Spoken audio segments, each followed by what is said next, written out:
watching UNO with Dr. Ambrish Saxena.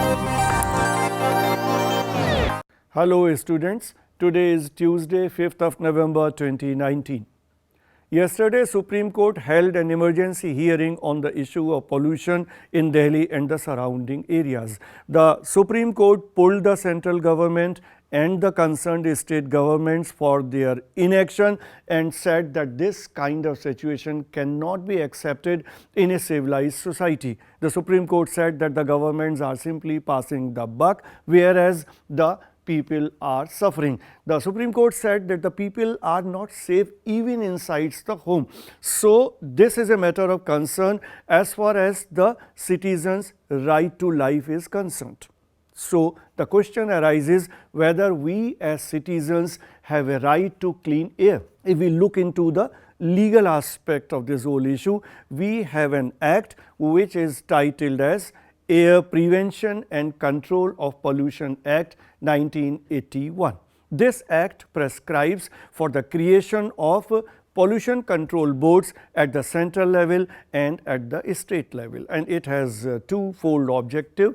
One is to measure the pollution on a day-to-day basis and notify it, and secondly to take action against the violation which is prescribed in the act. But what actually the board does? It actually prescribes penalty on the industries which are violating the provision, but it can only prescribe or recommend, and the final levying of the penalty is to be done by the court. Also, the board can recommend to the court for restricting any such action of any organization or individuals which is causing pollution to the environment, but here also the final decision is to be taken by the court. The only power which is there with the board is that it can keep a check on the emission of the pollutant gases or the discharge of the pollutant by different industries, and if the industries are not complying with the orders, then it can order closure of those industries, but this is a power which is very rarely used by the board. But since the time this act has come into being, it has been amended twice, in 1987 and 2010, but not much has been changed and it is considered an obsolete act. This year only in January, the government launched a program which is called National Clean Air Program. This is for 5 years and it has been implemented in 102 cities. But there are problems with this program as well, because there is no legal sanction. Parliament has not passed an act to this effect, and this is for urban areas only, whereas the problem is not confined to urban areas. Rural areas are also included, because if we look into the current crisis, this is related to the stubborn which are being fired in the neighboring areas. The Supreme Court is always hesitant in taking up the petitions which involve decision making or the policy making issues. Still, yesterday the Supreme Court heard the petition. Earlier also the pollution related petitions are being taken up by the court, but then lot depends on the policy makers and the government has to come out with a broad based policy to combat pollution in the entire country.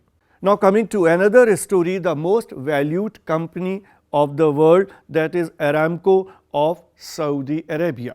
This company is now coming with an IPO. The Saudi government was thinking since long to come out with an IPO of this company, but now it has been decided. So now let us look into what IPO is. IPO is actually the initial public offering in the stock market, and the funds can be raised from the stock market in two ways, either through the retail investors or through the institutional investors. In this case, it is more banking on the institutional investors, and there have to be one or more than one the investment banks involved, which actually ensure the listing of the IPO in more than one stock markets. Now looking into the valuation of this company. This is a petroleum sector or the oil sector company, and its valuation, as the Saudi government wanted to keep at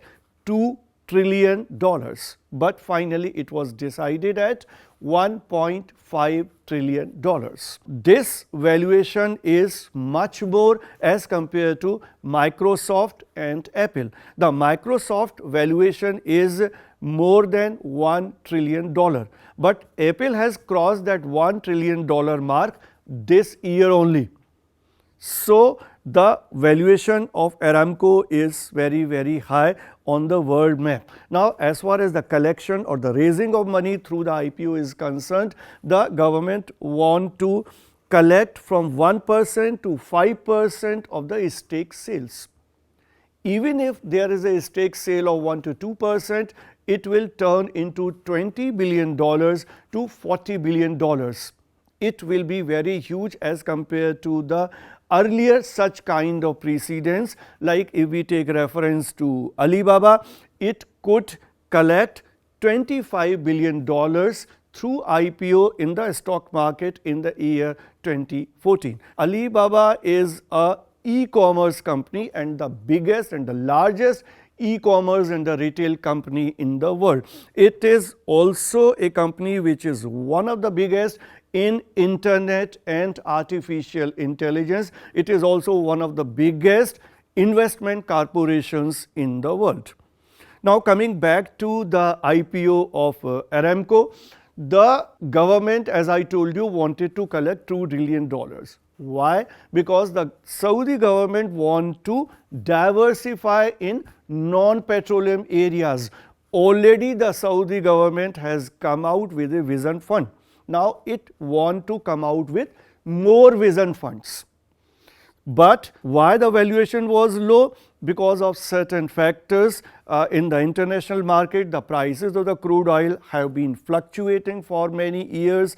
Also, the reason was that the Saudi Arab has always been using Aramco to make money, and lot of taxation is there on this company. And then there are geopolitical factors also, the confrontation between Saudi Arab and Yemen and the recent attack on the oil installations of Saudi Arab by Yemen. All these factors have also contributed. Now let us see what will happen on the petroleum front in the Middle East and how much the Saudi government will succeed as far as raising funds through the IPO of Aramco is concerned. That is all in today's edition.